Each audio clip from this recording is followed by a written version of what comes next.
You've seen the word pasteurized on, well, dozens of things at the grocery store, right? Milk, juice, you name it. We just kind of see it as a stamp of safety and don't think twice. But behind that one little word is this incredible story of science, public health scares, and a literal life-or-death fight against invisible enemies. And it all starts in a place you'd never expect, a simple glass of milk. It is so hard for us to imagine now, but just over a century ago, a glass of milk was one of the riskiest things you could give someone. And this poster from 1912, this isn't some over-the-top exaggeration. As our cities got bigger and bigger, the journey from the farm to your kitchen table got longer. And raw milk, which is just a perfect home for microbes, it became this silent killer, especially for kids. Just look at this number, 65,000. That is how many people died from tuberculosis they got from drinking milk, and that's just in England and Wales over a 25-year period. And remember, that's only one disease in one country. Milk was also spreading things like diphtheria, scarlet fever, and typhoid. It was a huge problem. And hey, this isn't just some dusty old history lesson. The danger is still very real today. The CDC says that raw milk is one of the world's most dangerous food products. Why? Because it's packed with nutrients, making it the perfect liquid for nasty pathogens like salmonella, listeria, and E. coli to just explode in. See, the problem was never the milk itself, it was what was living inside it. So, if milk was this deadly, how on earth did we fix it? Well, funny enough, the answer didn't come from studying milk at all. The fight to keep food from going bad is as old as humanity itself. And long before this milk crisis, brilliant people were already trying to figure out how to outsmart the invisible world of decay. The solution wasn't one single eureka moment. No, it was a series of breakthroughs, built one on top of the other over 100 years. It really kicked off back in 1768 when an Italian priest, Lazzaro Spallanzani, showed that if you just boiled broth and sealed it up, it stayed good, a huge clue about what was really going on. Then, a French chef took that idea and turned it into the world's first industrial food preservation method, which set the stage for the guy whose name we all recognize, Louis Pasteur. And what's so cool about this is that Nicolas Appert was a chef, not a scientist. He figured out that if you stick food in a sealed jar and boil it, it lasts for ages. Now, he had no idea why it worked. The science to explain it was still 50 years away. He just knew that it did. And his method was so good that he won this massive prize from Napoleon's army, who were desperate to find a way to feed their soldiers on the march. And that, of course, brings us to the main event. Appert had the how, but it was the French chemist Louis Pasteur who finally discovered the why. You see, he'd been hired by some local winemakers to figure out a really expensive problem, why their wine kept going sour. And his investigation was about to change everything. With his absolutely brilliant swan-necked flask experiment, Pasteur proved that food didn't just spoil because of some mysterious force. No, it was spoiled by tiny living things, germs, that were floating around in the air. By boiling the broth to kill what was already in there, and then using that clever curved neck to trap any mean ones from getting in, the broth stayed fresh. This was a cornerstone of germ theory, the revolutionary idea that tiny little organisms cause both decay and disease.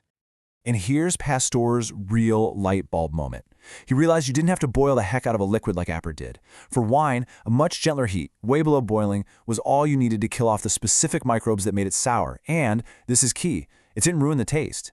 He called this targeted, gentle heating process pasteurization. It really didn't take long for people to put two and two together. Wait a minute.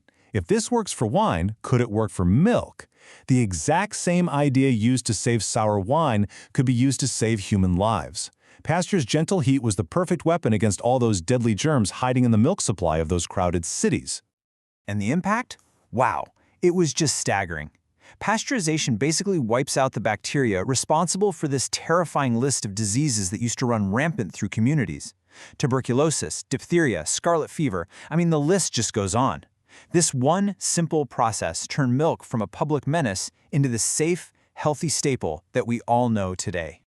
Now, obviously, today we're not pasteurizing milk one bottle at a time on a stove. We use these incredibly efficient, continuous flow systems like this. Milk zips through these heat exchangers that can heat it up and cool it down in just seconds, making sure every single drop is safe on a massive industrial scale. So the whole modern process, even though it looks complicated, it really just comes down to three basic ideas. First, you heat the milk up really fast to a very specific temperature. Second, you hold it right there for a very specific amount of time. That's the kill phase. And third, you cool it down just as fast to lock in the flavor and quality. It's this perfect little dance of temperature and time that makes it all work. So just how good is it? Well, the international food standard, the Codex Alimentarius, has a very clear goal. The process has to achieve at least a 5-log reduction of the toughest, most heat-resistant pathogen. Now, 5-log reduction sounds super technical, right? But what it means in the real world is, well, it's just amazing. A 5-log reduction means the process eliminates 99.999% of the harmful bacteria. Let me say that again, 99.999%. To put it another way, if you start with 1 million dangerous bacteria in the milk, the process is so effective that only 10 are expected to survive.